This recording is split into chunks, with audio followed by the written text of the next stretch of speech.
speaking. We are currently 30,000 feet in the air, and we haven't even left the airport. We just lit the joint. Just kidding, a little pilot humor there. We like to have fun. Our destination today is Casablanca, Morocco. So everyone, sit back, fasten your seatbelts, and prepare for takeoff. We will be arriving in 6 hours. Seven Footers crew, what is going on? Jenna and Jarod here. You know what it is. How we doing over there, Jarod? Oh, we're coordinating today. We are. Yes, we're doing well. Enjoyed the Thanksgiving holiday. How was yours? Did you enjoy your time at home? Oh my gosh, in the pre-show, we didn't even ask each other We this. didn't How even rude ask. of us. It was good. It was so nice to have time at home. I have two little I was nieces. gonna say, aunt times two. Right? Oh my gosh. Hopefully they're not listening to me fully. But no, it's so nice because now my niece who's 3, it's just Right. like every time I go home, it's like I meet a new person. Like she's just learning and growing. It's fun. She's at a fun age where she like understands things now. I can actually like talk to her and make her go get me some water or something. How is she doing with shared attention with a new sibling? You know what? This is the one thing I can't stop repeating. She is great with it. She loves it. She loves her baby sister. Everything is baby sister. Let me get baby sister this. She's I tell everybody this. She's so kind. Like, not to sound mean about kids at all, but like some kids are ruthless. Kids are not kind. Kids can be ruthless, right? And she is the sweetest little thing. So thoughtful, so sweet. What about you? How was your Thanksgiving? Did you stay in New York? I was across the river in New Jersey at family, so it was good. Nice, relaxing time. Good eats. Good to commune with the fam and just have a good time. And it was nice because I enjoyed some downtime as well over the Thanksgiving break. So that it's always good to kind of recharge. And now we head into this mad dash the last 4 weeks of the calendar year. But I'm feeling good. Right. And I saw this quote the other day, and maybe we can tell this to the NBA teams out there, but however, like who knows? But it was just kind of like we always try to put a lead foot on the gas to finish out the year strong. But like the quote basically was about finishing out the year relaxed, clear headed. And even if that is slowing down to give yourself a breath, just do it. So I'm glad you did get some time off. But these NBA teams out here didn't. And now we're seeing, as you said in the pre-show, we're seeing trends emerge. We're, a quarter way through the season, heading past, and we always say past the Christmas Day mark is when, shit gets real. So let's talk about your guys, the Nets. I mean, they're finally at 500. KD is balling. He's currently playing the most minutes in the league right now next to Kyle Lowry. And he dropped 45 the other night last night against Orlando. He was ridiculous. Yes. So let's talk about these Nets. Are they finally figuring it out? Are they finally gelling together after all of the Kyrie saga? I mean, Jenna, they're doing the best that they can, right? And with that, what I mean is, look, this team is what it is, right? They're not particularly big. They're a little small on the perimeter, right? Kyrie Irving, Patty Mills, Seth Curry, like these are not big dudes, right? And so they are what they are. And Ben Simmons just went down with the left knee soreness in that game yesterday against Orlando. And so he'll be, reevaluated over the next couple of days and we'll see where he's at. But when he goes out, Jenna, you notice how small this team is, right? Like, because Durant, Nick Claxton, and Simmons are their only real big people on the roster. That's it. I mean, Day'Ron Sharp's there, but he doesn't play, right? And then everybody else is small, right? Edmund Sumner, Joe Harris, Royce O'Neal, like these guys are like they're fine, but they're like 6'6", 6'5". Then when you get down to Curry, Irving, and something, you're talking about 6'2", 6'1", like 6 foot barely. And when you're playing these alpha predator wings, your Jason Tatum's, Jaylen Browns, or when you got these big behemoth guys like Joel Embiid and Giannis, like you got problems because you don't have the size to match up. So that's an issue for this thing that you're seeing. What I will say, though, Jen, is you're seeing from the Nets as a team, they finally got themselves back to 500 with that win against the Magic. And they've had the 5th toughest schedule in the league through these 22 games that they've played.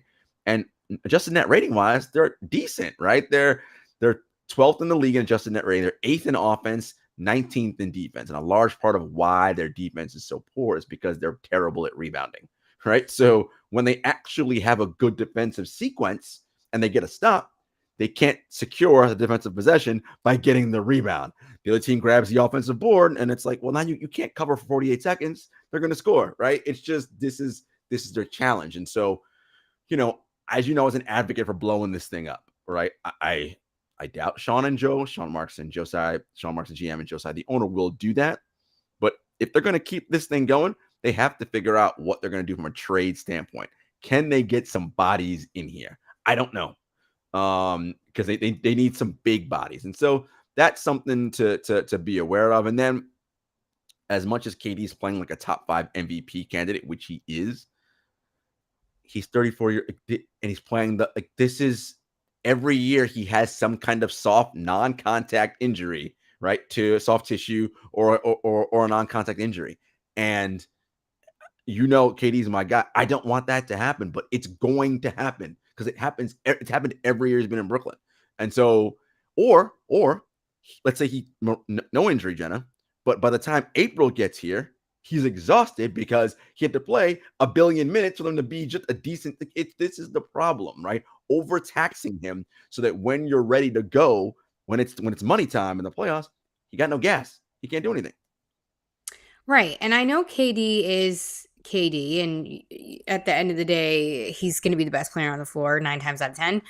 So, but I just feel like he has yet to be in a situation where like he can just not coast or chill, but he has to be dropping 35 a night or more, no matter what, or teams aren't contending that he's on.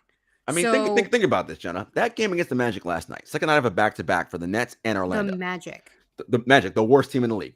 The Magic were without any of their guards. Cole Anthony, Jalen Suggs, none of those dudes played. Jonathan Isaacs didn't play. Wendell Carter. I mean, you shouldn't need Kevin Durant to play 39 minutes on the second night of a back-to-back and score 45 points to beat the Orlando Magic. But they needed every single one of those points. And the score was like what? It wasn't like too far gone. No, I mean, listen, this was a game. What, 6-point game? This was a game midway through the fourth quarter. Like this is what I'm saying. Like this is not the recipe for long-term success. Right. So as we talked about, quarter of the way mark, what we're seeing that Kevin Durant's still excellent at basketball, but if he has to play 39 minutes on the second night of a back-to-back against the Orlando Magic for you to win that game, that is not sustainable long-term basketball. And this team is not constructed to sustain itself long-term and win at any level come the postseason, which is why, again, I go back to what I said, blow this thing up. So you still stand by your 100%. 100%. Oh, okay. We'll see, too, how, I guess I'm assuming they're being cautionary with Ben Simmons right now, of course, because he's just returning from that back. Which they have to, Jenna. You got to remember, this is the most concentrated amount of minutes and games he's played in 18 months.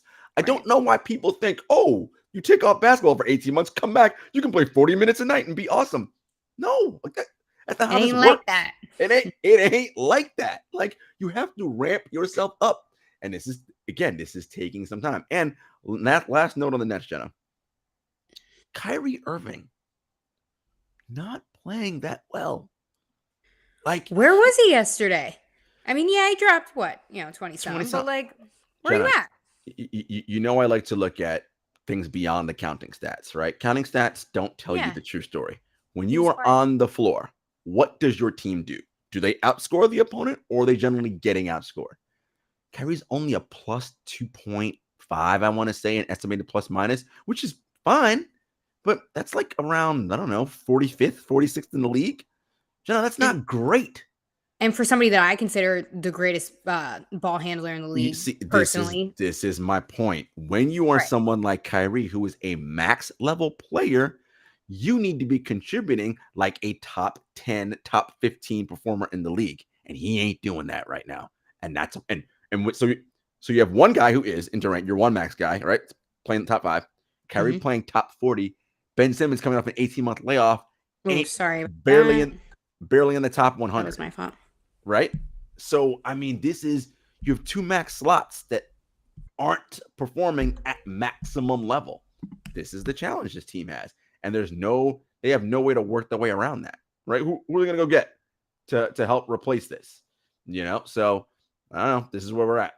All right, guys, we have a short technical difficulty, so hang tight, and we're going to be right back.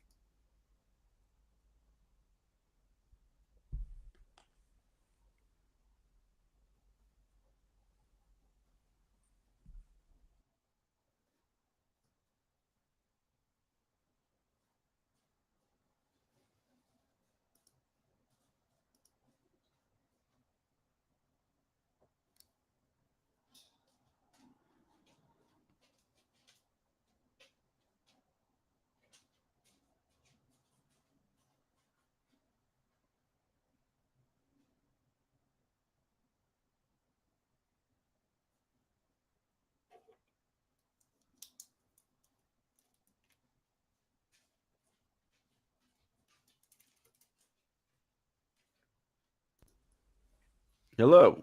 That Are you was back? my fault. Oh my goodness, I don't know what happened. You got knocked off. Technical difficulties, folks. Listen, it's the beauty of you have to change the settings, by the way, because I can hear myself in echo. You want me to come back? It's just put your, change the speakers, make sure audio is where it is, mic is where it is, all that, Yeah. Okay, I don't hear myself now. Can you hear me? Yeah. All right, I don't hear myself perfectly fine. Perfect. Okay, cool. I was basically just saying that the issue is you have this roster designed to have 3 max players. Mhm. Only one of those 3 is playing like a max guy. The other 2 are not. Well, Exactly. So that because it's a salary cap league, the rest of your roster can't be as good. So they're not performing well because those 2 guys aren't playing up to their levels. Ben, again, we can understand 18 months off, he needs time to ramp back up, and he was starting to get into a groove. Kyrie, problem. Big problem. Better fix it fast because, again, like we said in the beginning here, we are a quarter way through the season. So now we're seeing these trends emerge. So hopefully it doesn't stick for them. Speaking of max players, let's go over to the West and talk about the Warriors because they're another team that are finally above 500. Steph is playing, of course, like Steph does, MVP caliber. Their starting 5 is killing it. And the second unit, again, they still have that plan to implement them somewhat, but they got to get their reps too. So they're 8th in the West right now, below a couple dumpster fires or so we thought. So what's the deal with the Warriors? How can they kind of climb back up the ladder here? Look, Stephen Curry is playing incredible basketball right now, Jenna. You mentioned MVP candidate.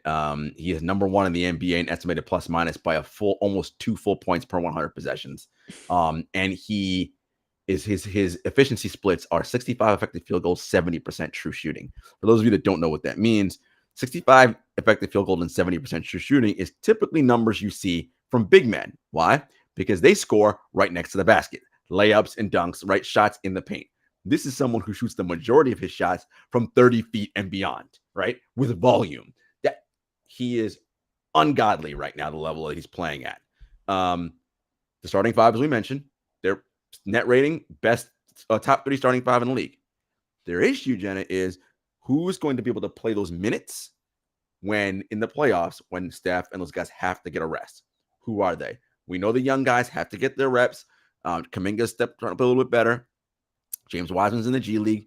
DiVincenzo's coming back off injury. The challenge with the Warriors, Jenna, is that their system, the way they play, is not easy to grasp, right? They don't play like how the majority of the NBA plays. The majority of the NBA plays single high pick and roll, right? And it's just look for hunt a mismatch, go to town, kick it out to the open guy, whatever.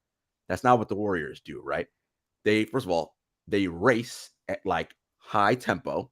Yeah. Everybody is moving constantly, and it's read, react. So yeah, they're running picks and screens and rolls and all that, but they're doing it at lightning quick speed, and everybody is moving. And so you have to read and say, oh, wait, I'm open. Is that the pass? No, there's a better shot here. Look, someone's wide open for a layup. Steph's coming on that takes time for players to grasp. And so the new guys, it's taking them a little while grasping how to play in that system. The young guys are getting their reps, they're getting better. Ultimately, Jenna, Curry is playing like an MVP. And Warriors fans, I know, they want to be able to win a title again this year because, again, they don't know how many Steph Curry years are going to get like this. He's another one, by the way, playing not a ton of minutes, but playing a lot, high usage rate. We don't want him to get worn down come, April, because he's got to drag this team because the rest of them, the bench units, aren't playing well. They have an interesting game tonight against the Mavericks. We'll see how that goes. They should win that. The Mavericks are real suspect, I think. Yeah. But, ultimately, it's going to be the Warriors figuring out what to do with that bench. Do they, Jenna, make a trade, trade one of those young guys, a James Wiseman or somebody else, and get a more established star-like level player to pair, right? Or a super six man is like, all right, this guy knows what he's doing. We can play this kind of way when we come off the bench. Who knows? We'll see.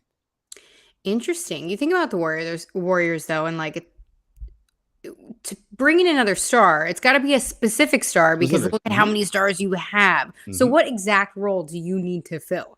Yeah, they're going to need someone who can, and when I say star, I don't mean like Kevin Durant. I mean like, although, look. Just a name though. Like if that works.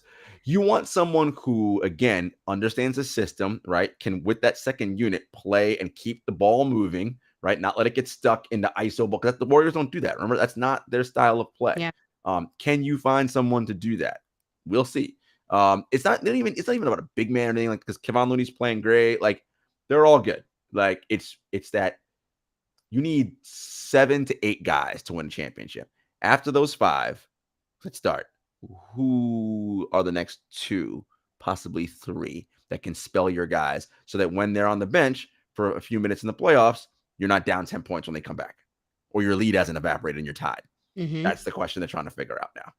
All right. That's all she wrote for the Dubs. Let's stay in the West and talk about the Lakers, though, because now they're finally starting to play a little better. See, if y'all stuck with me, it's going to be all right, kids. All right. They won 5 of their last 7. We got a bloody head by Russ. But now the most recent game that they played blew a 17-point lead in the end there. And, 17 points, come on.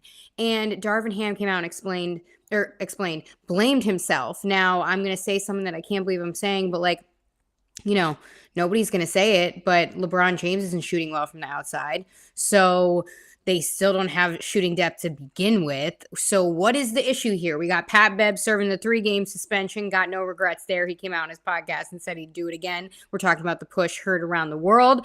And what's the tea? What's the deal here with the Lakers? Because, again, the dysfunction's high, per usual. Jenna, the Lakers have a LeBron James problem. Anthony Davis, I want to make note of this. Anthony Davis is playing excellent basketball. Incredible. Okay, nobody put the target on him. Top 10 in the league in EPM, estimated plus minus. He's playing excellent on both ends of the floor. 64% true shooting, 58% effective field goal. AD is leading the league in rebound. He is doing his thing. Because he heard about those trade rumors. Your man LeBron, on the other hand, this is the worst he shot in his career in terms of since his rookie season in terms of efficiency.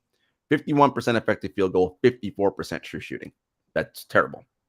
Now his counting stats still look good, right? 20-something points, 8 rebounds, 6 assists. So yeah, all that looks fine and well and good. And according to estimated plus minus, he is still a positive contributing player. He's a plus 2.1 in EPM. That puts him at around the 88th percentile, which, Jenna, that's good. But that is behind people like Dylan Brooks, Brook Lopez. And no shade to Brook Lopez, by the way, playing elite basketball this season. So this isn't shade to Brook Lopez. But he's behind those players. Derek White, Jared Allen, Domantas Sabonis. All these, LeBron's behind them in terms of impact on the floor. What makes LeBron James arguably the greatest player of all time is that his ability with his play to elevate everyone around him, right? That's what, because he's so excellent, right? Not necessarily like rah kind of thing, but because he's so good, everyone else is just going to be better because I'm this singular force of nature that nobody can stop. I go back to the 2015 finals against the Warriors where they lost in 6. LeBron had no Kyrie, no Kevin Love. And this is the Warriors' first title. So this is without KD. LeBron by himself won basically 2 games and dragged that series to 6 alone. That's how good he is at his peak. Jenna, he ain't that anymore. Like, he's just not. Like, you're not going to be at year 20 or whatever year this is. Like, it's just 20. Physically, you cannot do it anymore. And the problem is that this team, the rest of you is always, all right, LeBron, shooters, a rim running big, that gets you to an NBA championship. Yes, when he is playing like the best player in the world or top 2, top 3. He ain't playing, Jenna, he's not playing like a top 10 player, top 20. That EPM number has him somewhere in the 40s. This roster with him as a max guy, go back to the Nets situation. Now AD playing like a max guy, cool. You're not designed, and Russ has a max slot, also not playing like a top 5, top 10 guy. Well, you have limited options now on the rest of that roster. And I'll say it again. You mortgaged away the future to bring Anthony Davis here and all your young talent. Okay. You won a title in 2020. Right? Congrats. That's probably the only title you're ever going to win. Because you have nothing. There's no one else. And I say this all the time. But where would this team be now with Brandon Ingram, Josh Hart, Lonzo Ball, Kentavious Caldwell? You'd be a lot better off, right, with those guys and even LeBron at this level. But listen, you made the gamble. You won the championship. Cool. Kudos. But not happening this season. Even if you get Buddy Hield and Miles Turner, right, you'll be better for sure. Definitely better than they are right now. A championship caliber team? I don't see it. The Lakers, Jenna, defensively, 8th, right? So they're decent on defense. I mean, better than decent, top 10. They're atrocious on offense. 28th in the NBA. I mean, really? Yeah, 28th out of 30, folks. It's only 30 teams. Jesus. That ain't good. Like, and that's a LeBron James team. This is what I'm talking about. And so now, LeBron coming off injury, Jarod, being too hard, he'll come back and do his thing. He might. Here's what happens the older you get. Sustained excellence is harder to do. Will he have moments this season? For sure. He'll have a 30-something point triple-double. He'll have one of those nights where he's 15 of 18 from the floor. It's going to happen. I promise you. Will it be consistent all season? No. Science and history tells us that's not the case. Rough go ahead here for the Lakers. All right, let's go over to the East. You know, it's my favorite, guys. Let's talk about the number 1 seed Celtics because, man, the dumpster fire that we thought they were, they are not it. They are not a dumpster fire. They're anything but. They're balling. They're doing so good right now despite their coaching woes and their coaching drama and blah, blah, blah, blah, blah. It's not even drama anymore. It's over. They're not even thinking about it. It's over. And, depending on, if they keep up this trajectory, I mean, even if there was a possibility of bringing Ime Udoka back, it's like, they're not. That's not happening. Do we need him? No. He will not be returning to coach the Celtics. That ship has sailed. So let's talk about it. Through 21 games, I mean, they have the number 1 seed. So can they sustain this with what they're doing now? They are the number 1 offense in the NBA, Jenna. And, when you have all NBA wings and Jason Tatum and Jaylen Brown, that's a good place to start, right? Marcus Smart playing well. Derek White. I mean, you look at the Celtics in terms of estimated plus minus. I mean, you got guys up and down the list. Jason Tatum's up there, right? I mentioned Derek White, Jaylen Brown, Marcus Smart. I mean, these guys are playing really, really good basketball. Now, I will say this. Defensively, Jenna, they slipped a little. They're 17th in the league right now in defense, but their number 1 offense is what's carrying them right now. Now, we know no Robert Williams. And I do think if they plan on going back to the finals and winning it, they're going to need Robert Williams on defense. Yeah. They don't have him right now, and it's not hurting them. The other thing that's also, and again, you play who you play. The Celtics schedule 14th toughest. So it's about middle of the road. They played a middle of the road schedule. Now, you can't help your schedule. You play whoever's in front of you. You beat the teams you're supposed to beat. That's what they've been doing. But you do notice they've had 2 losses to the Cavaliers, right? And the Cavaliers have been able to score with Garland, Mobley, and that Garland and Mitchell in that backcourt, Mobley, Karis LeVert, right? So teams that have a lot of firepower will give them trouble, right? Because they're not guarding right now at the level they were last season. But do I think they'll be around the conference finals, NBA finals when it's all said and done? I do. Ooh, I like it. Hot take. No, I agree with you. I don't see why not. I mean, if they keep this up, so we'll see. Speaking of those Cavs, they're balling too. Third Mhm. in the East right now. Love them, love them. It's really working with Mitchell. All right, let's talk about two teams that are personally surprising me: the Mm. Nuggets and the Pelicans. I mean, we have the Nuggets second in the West, and then Pelicans followed right behind them. So, I mean, are we surprised by this? How strong the Nuggets are coming out so far? First, No, because they have the reigning two-time MVP in Nikola Jokic. So I mean, true. right? Right, they got Jamal Murray back. They got Michael Porter Jr. back. Bones Highland's playing well. They got the new addition in Bruce Brown, right? I mean, so they're showing some things. One thing that is concerning for me right now about the Nuggets, Jenna, is yes, happy second in the West. Their adjusted net rating is only 15th. They're excellent on offense, fourth best offense in the league, and of course they would be with Nikola Jokic running that whole show. But defense, they're 26th. It's not good, and they played the 24th toughest schedule. So in other words, the sixth easiest schedule in the Yeah. NBA. So that's not for their defense to be that poor against that level of competition. Not great, right? So I'm concerned about them defensively. I thought there would be an opportunity for with bringing Bruce Brown over, their defense would improve. It hasn't gotten there yet. We'll see if that change. On the other hand, the Pelicans, third, you mentioned, they've had the 19th toughest schedule in the league. So a little bit lower than middle of the road, right? 30 teams, so about 19. But here's where they are, Jenna. They are fourth in adjusted net rating, seventh in adjusted offensive rating, sixth in adjusted defensive rating. One of only three teams that are top 10 in offense and defense. The other two, Phoenix Suns, Cleveland Cavaliers, who you just mentioned. That, to me, is sustainable basketball because they're doing it on both ends. And Zion isn't even, he's another one. Talk about Ben Simmons missing 18 months.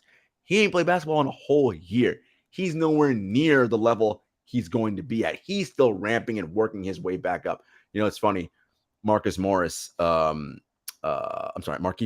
on the net said this the other day when people were asking about Ben Simmons, and he, classic Morris fashion. He was like, "No, it's not surprising me, but and why would y'all understand? Y'all being reporters, y'all don't know anything about this. Y'all ain't never played in the NBA."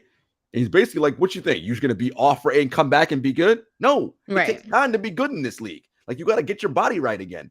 So same thing as we mentioned with Ben. Same thing with Zion, right? It's gonna take him a little while. Probably the halfway mark or so, till he starts getting better. And they're already playing this well with him, not even at the level he can be at. So I like the trajectory for both of these teams. As I said, I'm worried about Denver defensively. We'll see if they tighten that up, but I like what I'm seeing out of New Orleans. All right, we shall see if they can sustain this. Let's talk about MVP frontrunners Mm-hmm. because I've been preaching this whole episode. We're a quarter way through the season. So again, we're seeing these trends. We're seeing players separate themselves into this conversation. We already mentioned KD, we already mentioned Steph. Mm-hmm. So interestingly enough, what about Luca? Because remember Mm-hmm. that GM survey we Mm-hmm. talked about a couple months back that Mm-hmm. he was the projected Mm-hmm. pick among the GMs around the league. So, what are your thoughts on that now? Well, look, the Mavericks started off the year hot, right? Hmm. They've kind of faltered a little bit lately, right? They're under 500. Look, Luka's still excellent and putting up numbers, but the team itself is faltered. They're a game below 500, so they're playing at around the same level now as the Nets, who are at 500. The Warriors one game above 500. So we're not going to Hmm. drop Luka out of the MVP discussion because Steph and Durant are in there. Their teams are not running away with it. But that Mavericks team, Jenna, I don't love the construction. Right? It Right. is you have No Luka help. doing his thing. Who else is doing anything else? You know, Hmm. I- that worries me. Hold on one second. I gotta check something. Be right back. Live stuff, folks. You know what's up, guys. You know what's up.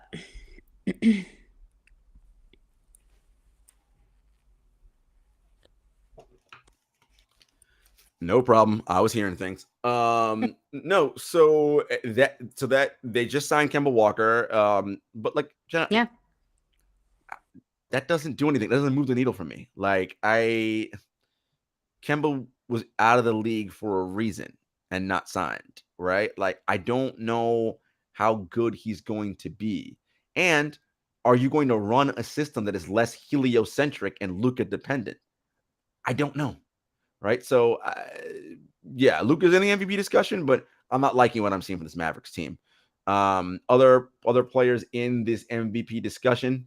Look, the Celtics are the number one team in the East, record-wise, or actually league-wide. Jason Tatum's got to be in the discussion. Giannis has got to be in the discussion, right? And of course, the number 2 team in the West, the Denver Nuggets, Nikola Jokic is up there, right? So those are the people to me right now who are leading the MVP discussions. Again, we're only a quarter of the way through the season. We'll see what happens as time goes on. Heck yes, we shall see. And again, it's only going to get better because, like you said, we're starting to see different things emerge and teams kind of come out of the woodwork here and surprise us. So that's what I love the most. But I mean, hey, that's all the stuff we have. But, we got a couple little news and notes here. A little congratulations to Billy Donovan, who's been extended by the Bulls.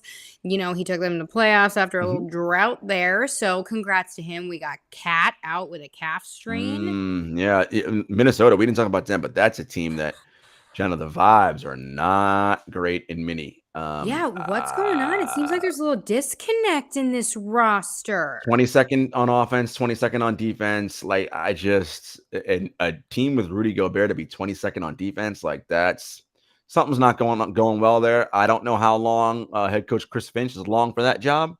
It's just something's not right. Look, the Rudy Gobert trade was a gamble on Anthony Edwards being that dude. I'm not seeing it yet. Yeah, Ant's a cool highlight man and all that, but he is not quite learning yet how to play with a person like Rudy Gobert. Now, it'll take some time. We'll see. Again, only a quarter of the way through, but they're not positive signs in Minnesota right now, Jenna. No, not positive at all. Again, disconnect there, which is interesting too with that addition of Rudy because he was traded for what? 5? Was it 5 first rounders? Am I dreaming? Three first rounders. 3 picks and 2 swaps, I believe. So 5 total draft. 5 total. But still, I mean, like a big gamble there. So yeah, it's listen, it is what it is. Like, again, quarter of the way, don't want to lose your mind. Remember, the Celtics at this time last year were either 500 or a game under, and they went to the NBA Finals. Now, Celtics also had Jaylen Brown and Jason Tatum, right? So that helps. We'll see. We will see. All right, guys, make sure you stick with us here. Weekly 7 Footers podcast. We are always here for you guys in the NBA know. Jarod, tell them where they can find us. As always, Apple Podcasts, Spotify, YouTube, Stitcher, SoundCloud, all that at 7 Footers Pod on Twitter, at 7 Footers Podcast on Instagram, at JS Hector, at Jenna Lemoncelli. And until next time, everybody, peace.